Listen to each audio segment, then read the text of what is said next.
Dando continuidade ao projeto Específica UERJ, antes de nascer o mundo, quero falar agora do livro 1. Sim, o livro, se você já começou a ler, você viu que tem o livro 1, livro 2, livro 3. Hoje vou falar sobre o livro 1. Vem comigo e vamos aprender um pouco mais.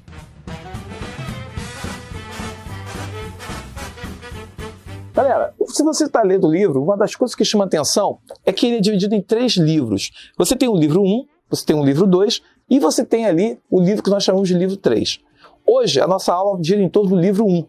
O que é curioso na organização é que você já deve ter observado que para cada capítulo você tem um poema.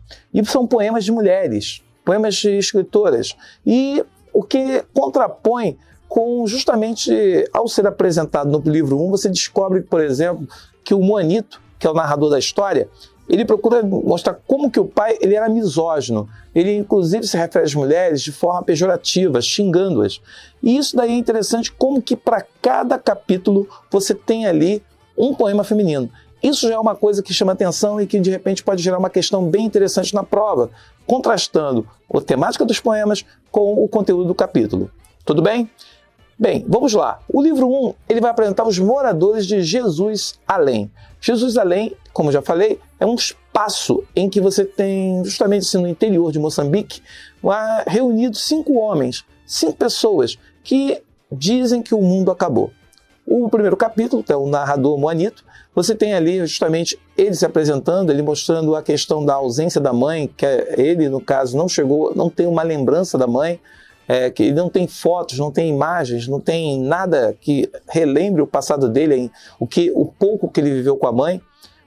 Você tem o Nitunzi, que é o irmão dele, mais velho, e que tem memórias tanto da cidade quanto da mãe. Você tem o pai, Silvestre Vitalício, cismei com Patrício, é Vitalício. Você tem o Kalash, que é o militar, que é serviçal, né? E que você vai descobrir lá na frente que ele tem uma importância interessante na história. Você tem o tio aproximado, que é o irmão de Dordalma, a mãe dos garotos, esposa de Silvestre Vitalício. E aí entra o 6º e último personagem que seria interessante você prestar atenção, que é justamente o capítulo da jumenta Jezibela. A jumenta Jezibela, ela é tratada como se fosse humana, ela é tratada como se fosse da família. O pai demonstra até mais afeto pela jumenta do que propriamente pelos próprios filhos. E aí você vai descobrir que a jumenta ela tem justamente essa importância porque ela seria o desafogo assim, do pai nos momentos mais carentes. Isso daí tudo construído pelo olhar do Moanito. E aí que está, né? O Moanito é um garoto que vai crescer naquele espaço isolado e que, na falta de uma convivência maior que o pai, quer dizer, o pai gostava de ficar com o Moanito porque o Moanito era o afinador de silêncios. Ali ele ficava em silêncio e o pai dizia que gostava de sentir-se tranquilo, calmo, na presença de Moanito. E essa ligação de Moanito com o pai é uma ligação interessante que durante toda a história você verá que ele acaba sendo o suporte do pai, aquele que vai conduzir o pai na sua jornada. E ele é um garoto, quer dizer, ao colocar o olhar lírico num cenário de tristeza, de isolamento, em que as pessoas não têm um laço afetivo, cada um tem os seus mistérios, cada um tem os seus segredos, cada um tem suas razões, você não sabe muito bem ao certo o que levou o pai a querer esquecer a esposa dele, porque Dordalma causa tanta dor à alma de Silvestre Vitalício, e porque o próprio Silvestre, essa coisa de dizer que Jesus iria voltar justamente naquele lugar, Jesus Além, para se descrucificar, pedir perdão por aquilo que ele fez, o sofrimento que ele causou.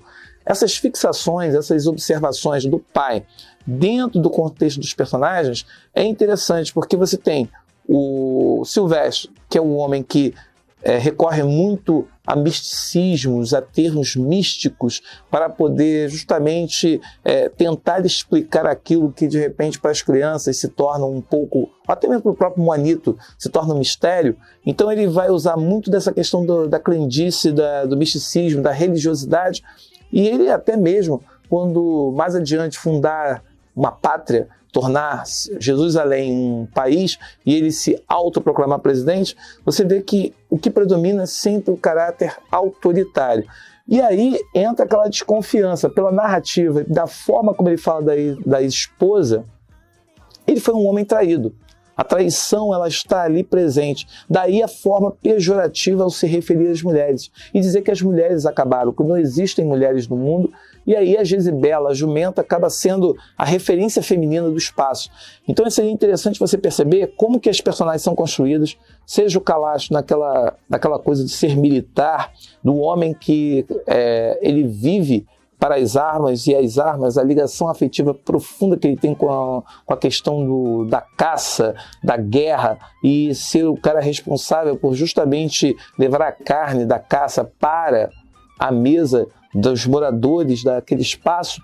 A relação do tio aproximado, que é o único personagem que tem ligação com o mundo de lá, ou seja, o mundo fora daquele ambiente, e como ele tem uma visão de estar, normalmente, como ele vai e volta, ele se torna assim, tem uma relação, por ser cunhado do Silvestre, mas ele, ao mesmo tempo, ele procura apontar algumas incoerências, algumas questões que fazem com que haja sempre uma tensão presente no ar. Então ali, esses 6 personagens, contando a jumenta, eles criam um universo em que parece que, tirando aí o garoto, Moanito, e o Nitunzi, ele é um garoto que chama atenção porque ele é um garoto que mergulha no rio, porque o rio leva a outro mundo. E aí entra o simbolismo do rio, né? Essa coisa de você, ao mergulhar, você enfrentar, viver um outro universo, uma outra possibilidade que ele vai apresentar Moanito. E aí vem uma questão que é muito importante, né? A importância do sonho, a importância da fantasia para enfrentar a dureza da realidade. Esses 6 personagens são muito orgânicos e que vale a pena você perceber como que eles vão estar superando suas dificuldades, seus questionamentos, porque se o mundo lá fora era mau, o mundo lá fora era ruim, esse mundo aí, será que é realmente melhor? Será que é justamente esse mundo em que a bondade vai prevalecer? Será que a bondade está ali presente? São reflexões que a gente faz nesse primeiro livro e que você aproveite. E, por favor, não ignore os poemas que iniciam cada um dos capítulos. Eles ajudam a criar um contraponto ou criar uma reflexão sobre aquilo que você vai ler. Beleza? Então até o próximo encontro, onde a gente vai falar do livro 2. Tá? Inscreva-se no canal, hein? E toca o sininho. Até a próxima.